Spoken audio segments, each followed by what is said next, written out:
quoi s'agit-il? Éparse, le titre du livre, vient du grec, je ne sais pas si je le prononce correctement, speiro, qui signifie « je sème ».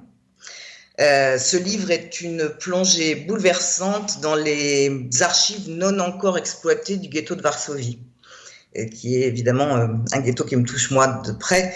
Le fonds Oyneg Chabès n'avait pas encore révélé tous ses secrets, et c'est à partir d'archives donc encore inexploitées que le philosophe Georges Didi Huberman a rédigé ce dernier essai qui est magistral et extrêmement émouvant. Alors,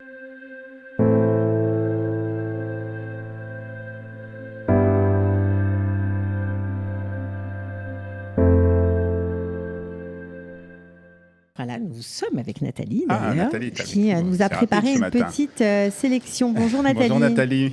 Bonjour.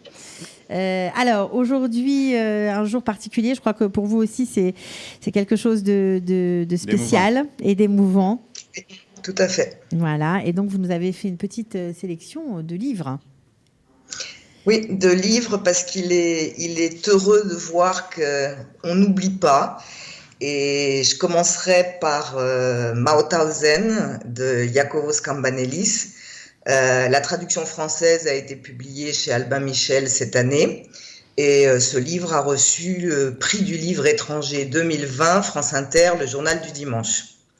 Donc quand je dis il est heureux qu'on n'oublie pas, 75 ans après la libération des camps, des textes majeurs, je dirais même fondamentaux, ressurgissent. Alors, Mauthausen nous arrive de Grèce. Sa première version a été publiée en 1963, la même année que La Trêve de Primo Levi en Italie et Le Grand Voyage de Jorge Semprún en France. Donc, qui est Iacovos Cambanelis? Il est né en 1922, il nous a quittés en 2011, il est écrivain et dramaturge et il est souvent considéré comme le père du théâtre grec contemporain. Donc, dans ce livre, Cambanelis fait le récit de ces 2 années passées au camp de concentration nazi situé pour mémoire en Haute-Autriche. Il y a survécu de 1943 à 1945. Alors évidemment, ce témoignage est une terrifiante plongée dans l'univers concentrationnaire. Il a été rédigé à partir de notes prises par l'auteur dans le camp. Et son récit commence par la déroute des SS et la sortie du camp, alors que dans la plupart des autres témoignages, cet épisode arrive en général à la fin. Alors, c'est pas par hasard, c'est le parti pris de ce récit qui fait alterner le temps concentrationnaire et le temps d'après, c'est-à-dire le temps du retour à la vie. Et Cambanelis a refusé de mettre de l'ordre dans ce chaos. Et ces 2 évocations parallèles renforcent chez le lecteur un très très grand sentiment d'absurdité. Donc 60 ans plus tard, en 2005, le dramaturge déclarait « C'est Mauthausen qui m'a défini comme homme, je suis encore un homme du camp ». C'est toujours et de plus en plus actuel, évidemment. Ce témoignage nous renvoie à la question posée par George Steiner sur l'horreur concentrationnaire. Pourquoi ? Et Steiner n'avait d'ailleurs jamais trouvé de réponse. Cambanelis ne donne pas d'explication non plus, parce qu'il n'y en a pas. Dans son récit, ce qui est extrêmement touchant, c'est qu'il minimise son courage et ses souffrances pour donner la voix à d'autres personnes. Ça laisse au lecteur une impression d'humanité extraordinaire.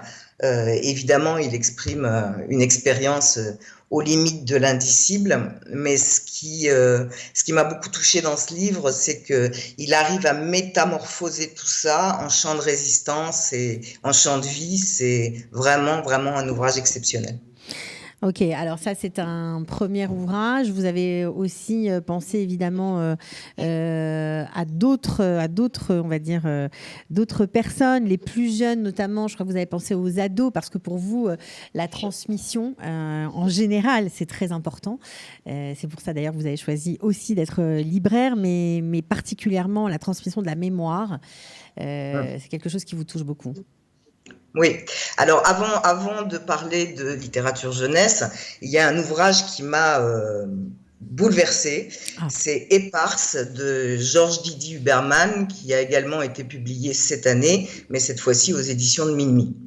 Alors, de quoi s'agit-il? Épars, le titre du livre, vient du grec, je ne sais pas si je le prononce correctement, speiro, qui signifie « je sème ».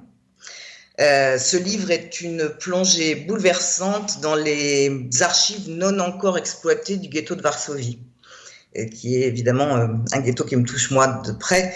Le fonds Hoyneg Chabès n'avait pas encore révélé tous ses secrets, et c'est à partir d'archives donc encore inexploitées que le philosophe Georges Didier Huberman a rédigé ce dernier essai qui est magistral et extrêmement émouvant.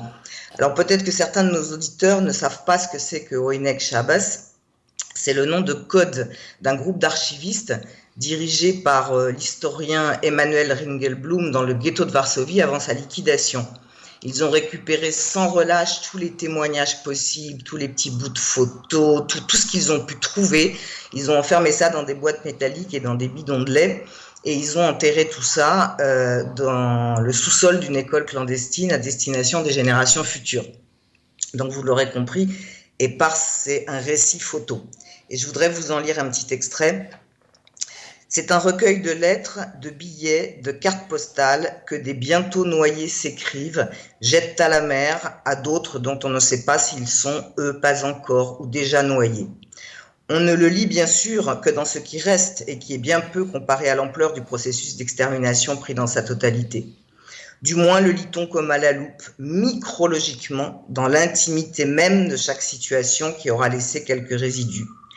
On y sent les émotions de chaque personne singulière, chacune éparse des autres, quoique plongée dans leur commune histoire. Alors, de nombreux historiens de cette période se posent la question de la transmission. On est sans voix quand même, Nathalie, parce que c'est vraiment quelque chose de tout à fait de nouveau, quoi. Enfin, je veux dire, personne n'a eu encore accès à ces témoignages, quoi. Il a, encore une fois, dans ce fonds, il y a des témoignages, il y a des archives qui avaient été exploitées et toute une partie qui avait été inexploitée. C'est extraordinaire. Et là, lui, c'est ce qu'il met en musique dans ce livre. Magnifique. C'est absolument, c'est bouleversant, c'est retournant, j'ai pas d'adjectif. Et je voudrais juste terminer sur ce livre en disant que de nombreux historiens de cette période se posent la question de la transmission, c'est ce que vous évoquiez tout à l'heure, Cathy. Ouais. Certains y opposent le silence et estiment qu'on ne raconte pas l'indicible. Et Didier Huberman, lui, il a fait un choix complètement opposé, puisqu'il a fait le choix d'écrire l'histoire pour construire notre histoire et surtout d'écrire l'histoire des sans noms. Mmh. On comprend comme c'est important. Évidemment, j'imagine qu'on trouve l'ouvrage à la librairie qui vient de réouvrir. C'est ça ? Bien sûr. Okay. Oui, cette semaine, nous sommes encore à temps partiel, le temps de nous organiser. On est sur un format 10h-15h et vendredi, on sera à 10h-13h. Et je pense que la semaine prochaine, on reviendra vers une certaine forme de normalité. Très bien. Alors, on avait parlé des adolescents. Est-ce que vous nous avez trouvé quelque chose pour enseigner justement ce qui s'est passé aux plus jeunes pendant la guerre ? Absolument. Alors, ça s'intitule « Quand Hitler s'empara du lapin rose ». C'est écrit par Judith Kerr. C'est la dernière édition, c'est au livre de poche jeunesse en 2019. C'est un livre qui peut être lu à partir de l'âge de 11 ans. Alors, quand même un mot sur Judith Kerr, même si elle est certainement très connue. Elle nous a quittés en mai 2019. Elle est immensément reconnue pour ses services rendus à la littérature jeunesse et à l'éducation sur la Shoah. Donc, elle a écrit en 1971 ce livre pour enfants, basé en grande partie sur sa vie. Elle était donc anglaise d'origine allemande, née à Berlin en 1923. Et à l'âge de 9 ans, elle a dû fuir l'Allemagne avec sa famille, ou une partie de sa famille, et on comprend bien pourquoi. Alors ce livre, il est essentiellement autobiographique, même si le prénom de la petite héroïne, c'est Anna. Il est devenu un classique de la littérature jeunesse. Il raconte d'une façon douce et intelligente l'histoire d'une petite fille confrontée à l'antisémitisme et au nazisme. Okay. Alors, oui, Cathy ? Oui, non, on vous écoute. Ce qui est particulier dans ce livre et qui le rend, de mon point de vue, vraiment exceptionnel, c'est que l'histoire racontée par la petite Anna fait la part belle aux soucis quotidiens et pratiques d'une enfant qui doit abandonner la vie qu'elle a connue jusque-là. Alors bien sûr, elle ne manque pas de disséminer des éléments sur la montée du nazisme en Allemagne, le destin de son oncle Julius qui est resté là-bas, mais ceci reste en arrière-plan. Donc l'auteur a eu la riche idée de décrire réellement les événements du point de vue d'une enfant de 9 ans. Elle ne force jamais le trait, et donc ce livre nous offre, cet auteur nous livre un récit très authentique et très touchant. Alors on suit les tribulations de la petite fille avec un sourire au coin des lèvres, on s'émerveille du courage dont elle fait preuve, on s'étonne de tout ce qu'elle arrive à reparamétrer. Il y a, au centre du propos, il y a l'amour pour sa famille et notamment, je suis troublée parce que c'est pas un jour facile. C'est compréhensible, Nathalie. Excusez-moi. C'est compréhensible. Il n'y a pas de problème. Donc, l'amour qu'elle porte à sa famille est tout à fait central, notamment à son oncle Julius qui est resté là-bas. Le centre de l'histoire est toujours porté par cette relation familiale, Anna, ses parents, son frère, tendresse, colère, moment de bonheur. Et en fin de compte, j'ai envie de dire, malgré la simplicité de l'écriture, le roman paraît plus authentique que beaucoup d'autres qui ont été écrits sur ce qui est réellement passé ces années-là. Le proverbe, la sagesse populaire dit la vérité sort de la bouche des enfants, et le nazisme vu par Anna est absurde et cruel. C'est un roman d'une très grande justesse.